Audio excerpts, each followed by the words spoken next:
Good morning students. मैं हूं सर्वेश कुमार और आप सभी का स्वागत है आपका अपना YouTube channel A to Z learning point रजमा में। आज हम लोग स्टार्ट करने वाले हैं क्लास 7 का साइंस का पहला अध्याय, जिसका नाम है जल और जीवन, यानी जल और जंगल। जल है तभी तो जीवन है, और जल है तो जंगल भी है। तो इससे संबंधित जितना भी प्रश्न आपके एक्सरसाइज में दिया गया है, सभी का उत्तर देखने वाले हैं।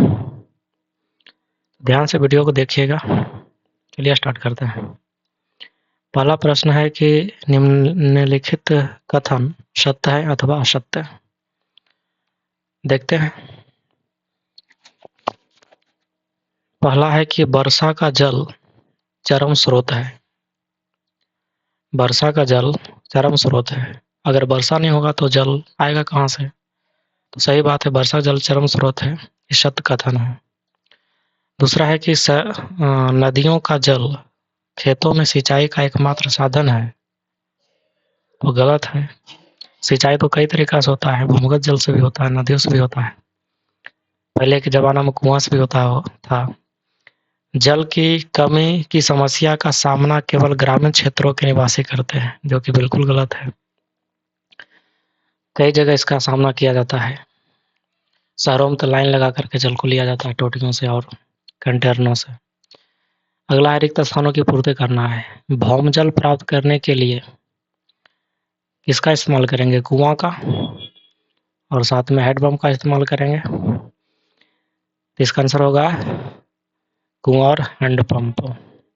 जल की 3 अवस्थाएं होती, कौन कौन? ठोस, द्रव और गैस। जब जल को जमा दिया जाता तो ठोस बन जाता है, और जल जब तरल अवस्था में रहता है तो द्रव रहता है। उसे जब गर्म करेंगे तो वाष्पित होकर उड़ेगा। भूमि की जल धारण करने वाली परत कहलाती है, उसको क्या बोलते हैं? जलधर। जलभर बोल सकते हैं उसको, जल भर। नेक्स्ट है प्रश्न संख्या 3 कि समझाइए कि भौम जल की पुनः पूर्ति किस प्रकार होती है। इसका आंसर लिखेंगे कि भौम जल की पूर्ति पुनः वर्षा जल के स्रवण द्वारा हो सकती है। वर्षा के अलावा कोई भी अन्य साधन नहीं है जिससे भौम जल की पूर्ति पुनः हो सके। वर्षा का जल जमीन की दरारों से होकर भूमि के अंदर एकत्र हो जाता है। अगला प्रश्न लिखेंगे 4 नंबर का कि भौम जल स्तर के नीचे गिरने के लिए उत्तरदायी कारकों को समझाइए। इसका आंसर है कि भौम जल स्तर को नीचे गिरने के उत्तरदायी कारक हैं उद्योगों का बढ़ना, रासायनिक उर्वरकों के अधिक उपयोग के कारण भी अधिक सिंचाई की आवश्यकता पड़ती है, जनसंख्या की वृद्धि से भी जल का उपयोग बढ़ा है, सेप्टिक शौचालय से भी जल की खपत बढ़ी है। पहले जहाँ 1 लोटा जल से ही व्यक्ति 100 से निपट लेता था, वहीं सेप्टिक शौचालय में प्रति व्यक्ति कम से कम 1 बड़ी बाल्टी जल की आवश्यकता पड़ती है। इस प्रकार के जल की खपत की और किसी का ध्यान नहीं जाता, सिर्फ आपके। पहला प्रश्न है कि जल से कम जल का उपयोग करते हुए बगीचे लगाने तथा रख रखाव के लिए आप क्या कदम उठाएंगे? इसका आंसर लिखेंगे। किसी बगीचे का रख रखाव हेतु बड़ी मात्रा में जल की आवश्यकता होती है। इसके लिए प्रायः भौम जल का उपयोग किया जाता है। वर्षा के रूप में जो जल हमें प्राप्त होता है, मेड़ बनाकर पानी को रोका जा सकता है।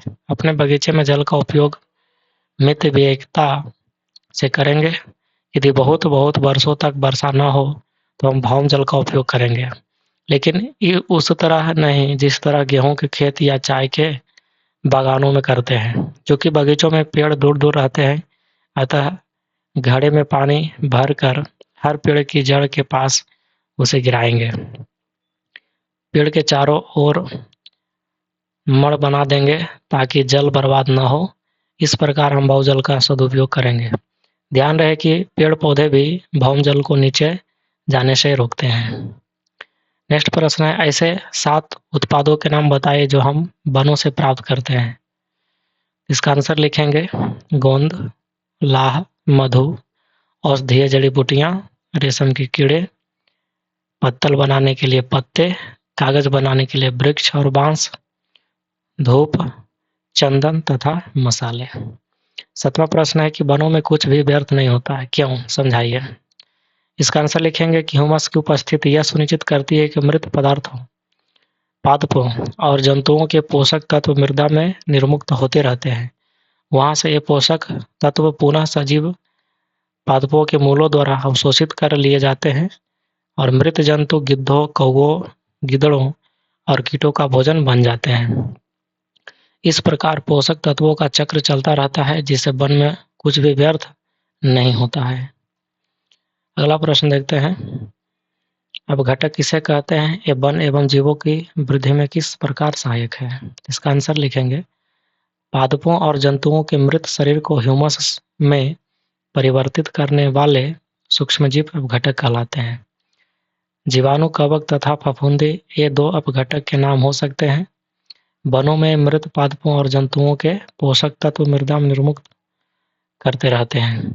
इसके बाद पोषक तत्व पुनः सजीव पादपों के मूलों द्वारा अवशोषित कर लिए जाते हैं। वन में कुछ भी व्यर्थ नहीं जाता।